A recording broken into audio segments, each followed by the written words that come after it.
Salut à tous, c'est Mani404 et on se retrouve aujourd'hui pour une vidéo sur Entity Framework. Alors, suite à une question dans l'article, sur la première partie de l'article sur MVVM Lite, quelqu'un me demandait comment accéder facilement à une base de données, basiquement. Il me semble que c'était ça la question. Enfin bref. Et donc moi je l'ai renvoyé vers Entity Framework. Et en lui promettant que j'allais faire un article ce week-end. Le problème c'est que j'ai un peu la flemme, que là il est déjà 17h ou les dimanches, et donc je vais faire un webcast qui va vous présenter basiquement Entity Framework, mais suffisamment entre guillemets approfondi que pour pouvoir déjà utiliser directement après le webcast Entity Framework et l'intégrer à vos projets.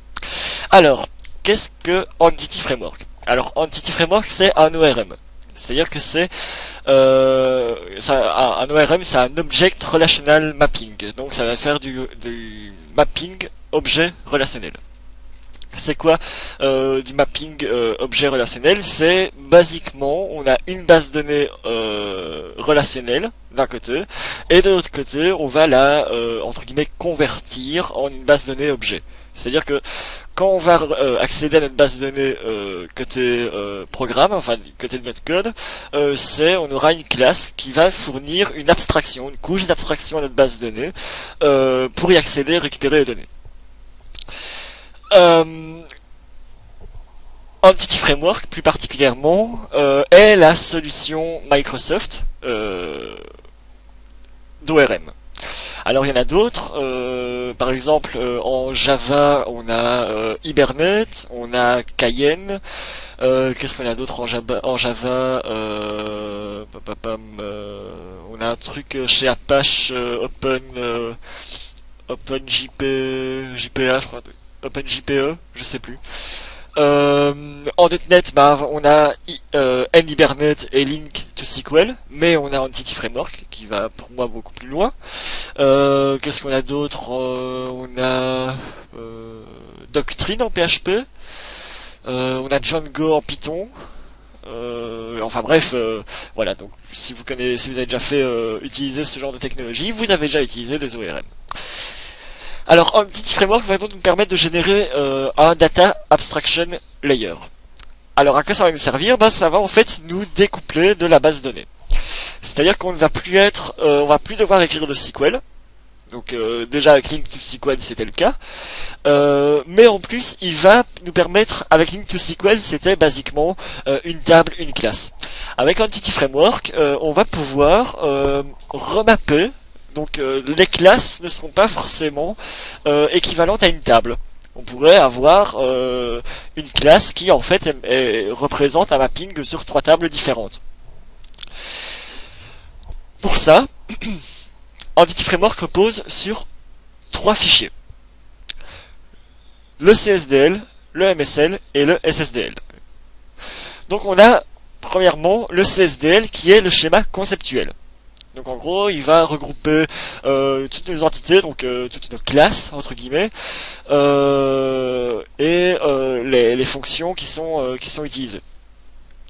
Le CSDL, c'est un fichier XML. Ensuite, on a le SSDL. Donc lui, il va correspondre à la définition des tables, les vues et les procédures stockées. Donc le SSDL en gros c'est la représentation en XML de la base de données. Le CSDL c'est la représentation XML de nos entités. Alors on a d'un côté donc notre mapping objet, de l'autre côté la représentation objet avec le CSDL, la représentation relationnelle avec le SSDL, et on a de manière totalement logique le MSL qui lui en fait va se charger de faire communiquer entre guillemets de mapper, voilà, je ne sais pas, mapper, je pense pas qu'il y ait un autre terme clair pour dire ça, qui va nous permettre de mapper le SSDL et le SSDL. Donc dire ici, donc mon SSDL qui correspond à ma base de données, la colonne ID, je veux que dans mon CSDL ce soit dans la classe, enfin dans l'entité X, avec dans l'entité par exemple client, sur l'attribut client ID. Et donc moi de mon côté, je me situerai ici avec mon programme, je vais utiliser les entités et je ne suis plus dépendant de la base de données. Enfin, si, je suis toujours, oui, si, il faut toujours la base de données. Mais je ne suis plus dépendant de la structure de la base de données. C'est-à-dire qu'après, j'ai mon MSL qui va me permettre de mapper mon SSDL sur le CSDL. Donc, il faut retenir MSL M mapping, CSDL c'est conceptuel, SSDL S schéma. Enfin, c'est store schéma, mais oui, store base de données quoi. Donc, mapping, conceptuel, stockage, partie stockage. On va donc faire ça, parce que là, ça me paraît peut-être un petit peu compliqué, un petit peu abstrait. En fait, c'est très simple. On va créer une application qui va se baser sur Northwind, et qui va aller nous chercher, qu'est-ce qu'on pourrait faire, tous les clients dont le client ID dans Northwind, il me semble que c'est des caractères donc qui contiennent A. Oups. Bon, j'ai donné un nom bidon. J'ai pas fait exprès.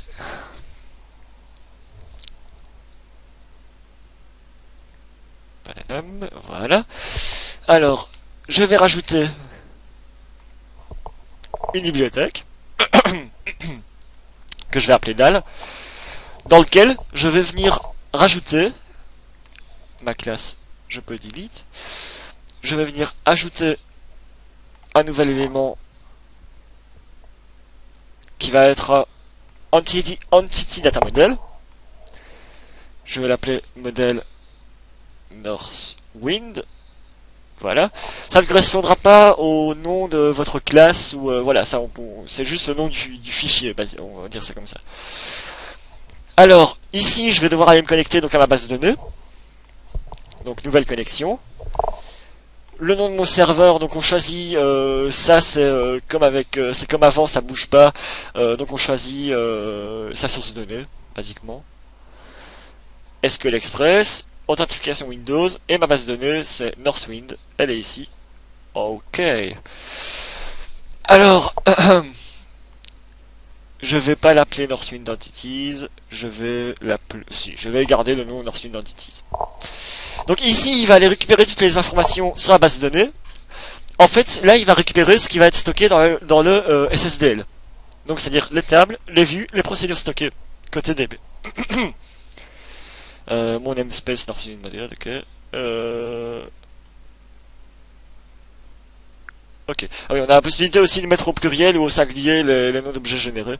Donc, voilà, ça c'est vous qui voyez. C'est vous qui voyez. Alors,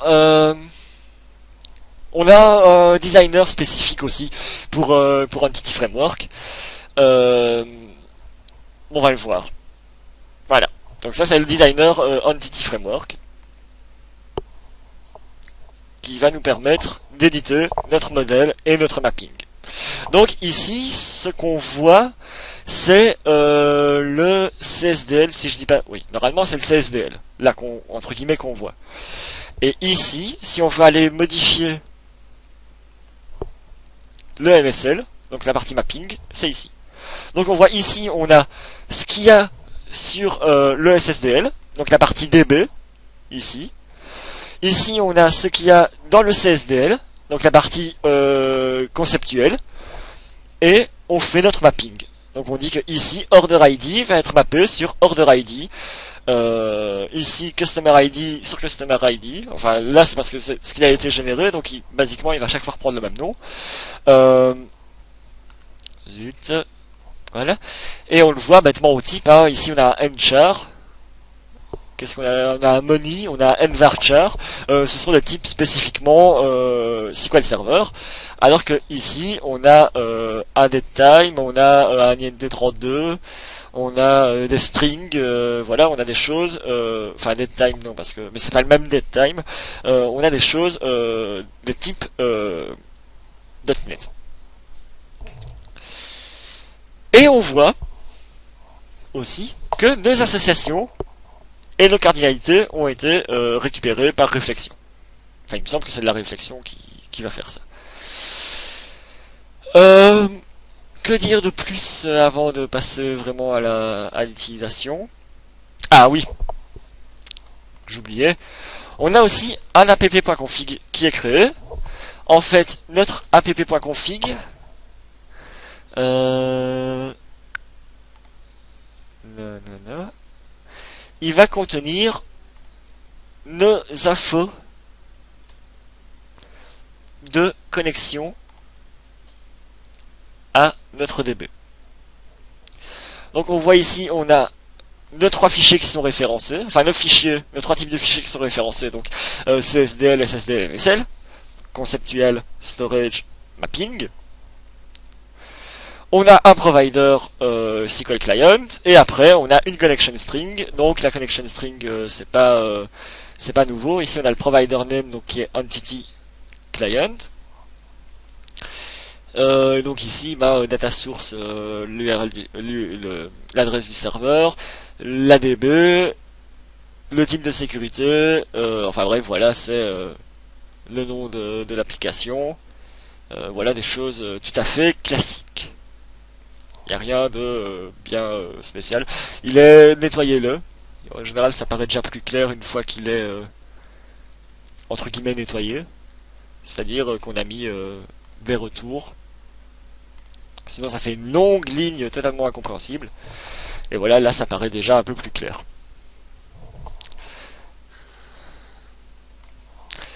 Alors, maintenant qu'on a notre modèle, on pourrait le modifier. Donc ici, mais je vais pas m'amuser à faire ça parce que basiquement, moi, la plupart du temps, j'ai pas énormément dans mes projets modifié les modèles. En général, je m'arrange toujours pour avoir une DB suffisamment propre, avec des vues et tout le soin qui va avec, que pour ne pas devoir trop toucher au modèle. En plus, il me faudrait 2 webcasts rien que pour expliquer vraiment en profondeur la modification du modèle.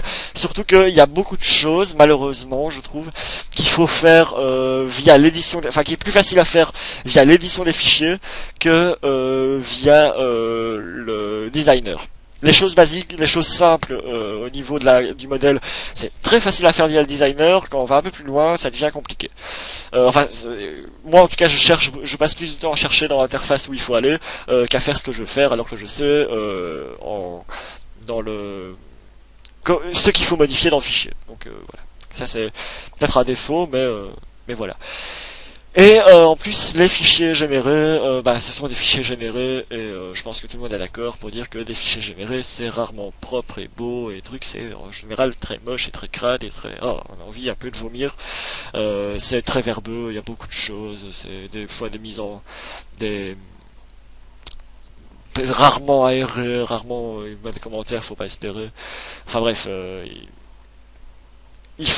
ça prendrait trop de temps d'expliquer comment vraiment faire des choses. Pour ça, je vous renvoie vers le blog, l'article, pardon. Donc c'est sur le blog de Pmusso sur développer.net, développer.com.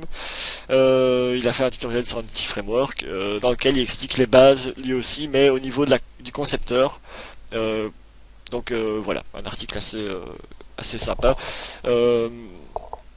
Mais déjà à partir du moment où vous savez que là on fait le mapping, que là c'est l'état, que là c'est le côté DB, que là c'est le côté objet, vous savez déjà faire répondre à la plupart de vos besoins.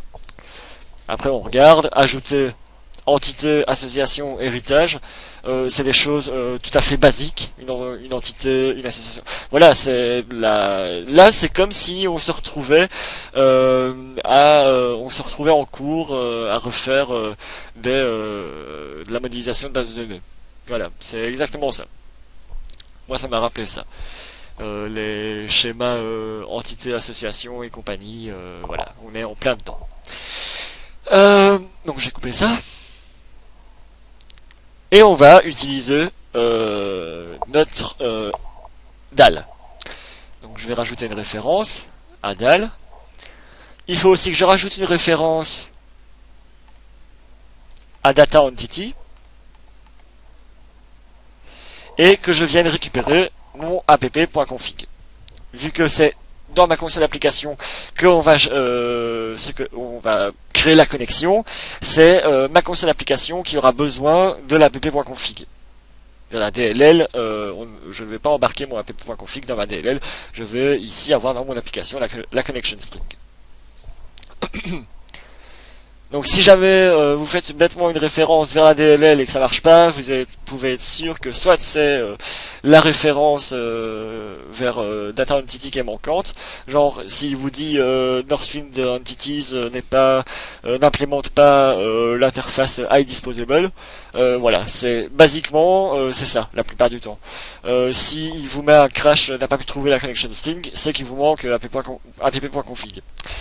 Donc voilà, on va faire un using console.readKey. Voilà. Ici, je vais créer un objet Northwind ouais, en rajoutant l'using qui va bien aussi. Using dal. Alors ici, je rajoute un Northwind Entities égale new Northwind Entities. Voilà.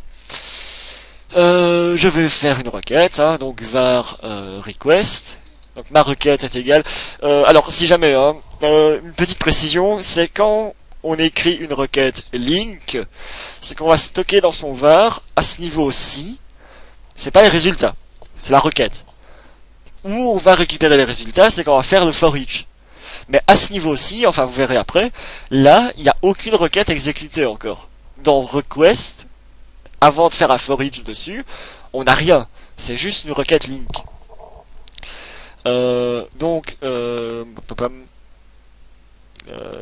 From cust in .customers. Donc là, c'est quoi customers? C'est northwindentities.customers. Ça correspond en fait ici à ça. C'est mon entité ici.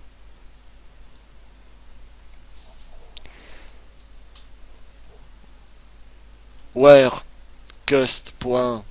Là je récupère tous mes champs.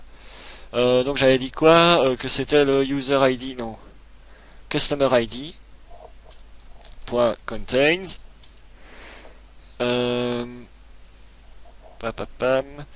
contains A select. On va sélectionner new. On va sélectionner juste cust. Le customer name, la company name, voilà, et cust. Contact name. Parfait. Voilà. Ensuite, for each var cust in request console.writeLine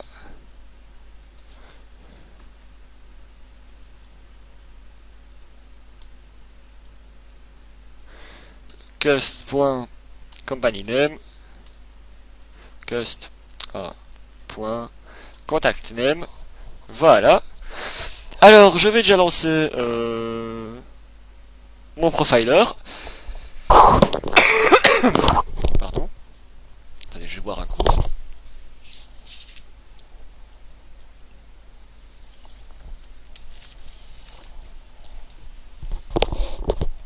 Voilà.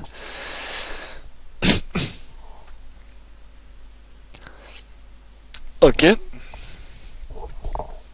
Donc ici, je vais récupérer cette partie-là qui nous intéresse en fait. On va quand même tout prendre. C'est parti.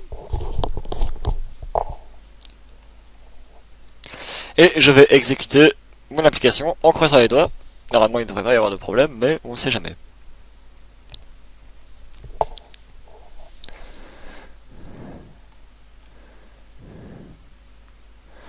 Ici, il nous a bien récupéré nos customers avec un A dans le customer ID.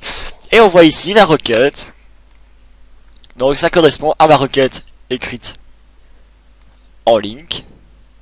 From cust in a.cust where customer ID contains A, select company name, contact name. Si on regarde ici, company name, contact name, from customers where customer ID like A. Voilà. On n'a pas écrit une ligne de SQL.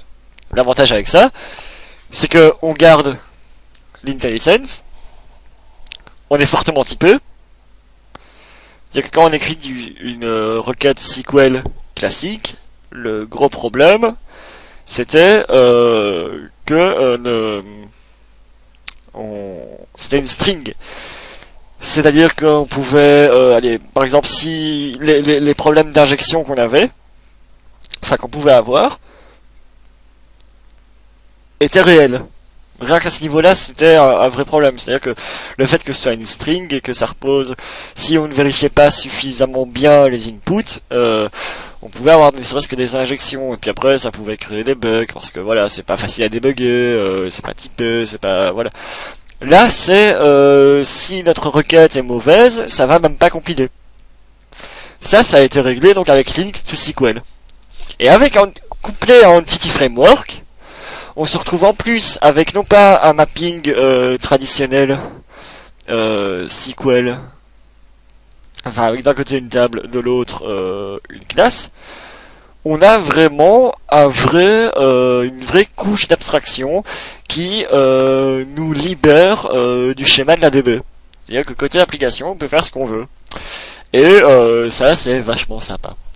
Si on regarde ici, hein, on voit bien que c'est bien. S'il y en a qui seraient sceptiques, on ne sait jamais.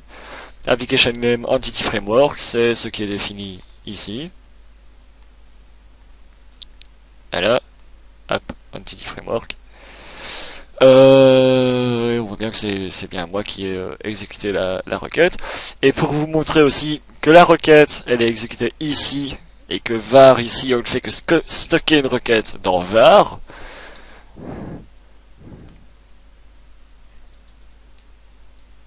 Console.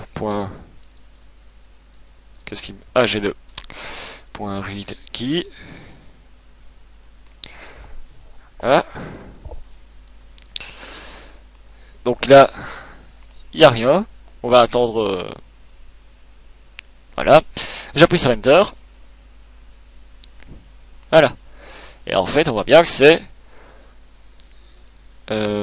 au niveau, à ce niveau-ci, qu'on exécute la requête. Ça, c'est une chose assez importante. C'est-à-dire que si je crée ma requête dans une autre classe, je peux... on pourrait imaginer une méthode qui renvoie la requête, mais qui ne l'exécute pas. Il y a une méthode qui permet d'accéder à une requête sans exécuter. Vous voyez où je veux en venir.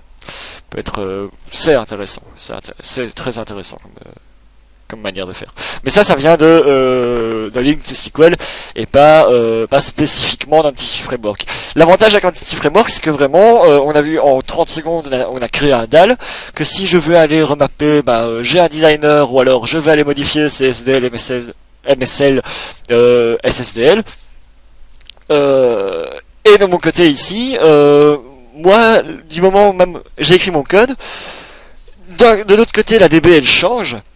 Donc on n'a plus allez, par exemple région, city, postal code, country, tout ça a été mis dans une autre table. Donc ils ont décidé de splitter ça et d'avoir une table avec que des adresses.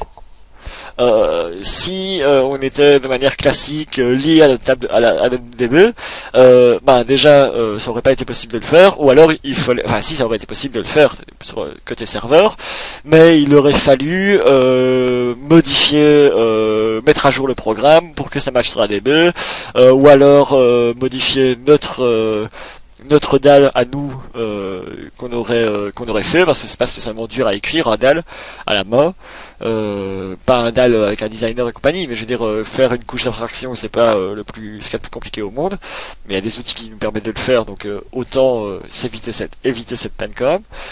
Enfin bref, c'était pas c'est pas évident quoi. Alors que ici la DB a changé, il n'y a pas de souci. J'aurai ici simplement mon mapping. Voilà, j'ai mon mapping ici. Je lui ai dit, ça maintenant tu vas plus le trouver dans cette table là. On va rajouter ici, mappé à je sais pas moi, voilà, il va pas vouloir compiler après parce que je vais mapper plusieurs entités à plusieurs tables et ça va pas le faire. Mais on imagine ici que c'est ma table où il y a les informations qui manquaient. Et ben je vais lui dire région, je garde mon attribut région, tu vas me le mapper ici, je garde mon attribut postal code, tu vas me le mapper sur postal code, et ainsi de suite. Donc après la DB elle peut changer, nous notre modèle, évidemment quand je dis changer il faut pas non plus que voilà on n'a plus d'adresse dans la DB, démerdez-vous. Non, il faut rester un minimum cohérent. Mais après la DB peut changer sans devoir modifier le programme, donc on aura juste à, si il y aura une update, mais l'update elle se fera très rapidement, il y a juste à modifier le mapping et après à publier la mise à jour qui va faire la taille d'un DLL, on peut imaginer même au max 3 mégas. On va pas devoir retourner dans par exemple du vieux code métier écrit il y a 1 an et demi par un stagiaire que plus personne ne connaît et que et que maintenant plus personne ne sait maintenir, mais ça marche et on touche plus. Voilà, bon, normalement on devrait pas avoir du code comme ça non plus, j'avoue, mais faut rester réaliste, ça arrive, ça arrivera et ça est toujours arrivé, ça arrivera toujours, voilà. C'est malheureux mais c'est comme ça. Et donc là, ça nous permet vraiment, et inversement, si dans notre besoin de développeur, parce que souvent un développeur va voir une DB d'une manière un peu différente d'un admin DB, c'est même des fois un peu problématique, parce que le DBA, lui, il va penser plutôt au côté performance de sa DB, et le développeur, lui, en général, il va plutôt penser à optimiser son temps de pause café. C'est en gros, je vais essayer d'en faire le moins possible et donc ça m'arrangerait si tu faisais comme ça. Ah ouais non, mais niveau perf après ça va être horrible, ça machin et tout. Eh ben écoute, moi y a pas de problème. Alors dans ce cas-là, je vais simplement remapper comme j'ai envie d'avoir. Donc moi j'aimerais bien que ma DB soit comme ça et pas comme ça parce que pour ma conception objet c'est beaucoup plus simple, que c'est beaucoup plus logique pour moi et que ce sera beaucoup mieux côté dev. Et ben voilà, on peut le faire sans devoir non plus. Il y a aussi un truc qui est sympa, c'est on n'a plus besoin de essayer de rentrer en contact avec des DBA. Là il y a des DBA qui se font mais quoi, on n'est pas misère. Non mais on n'a plus besoin de les déranger tout bêtement pour des petites modifs qui ne sont pas spécialement importantes. Par exemple, voilà, c'est le cas de il y a un champ, j'aimerais bien l'avoir là en plus de là et machin.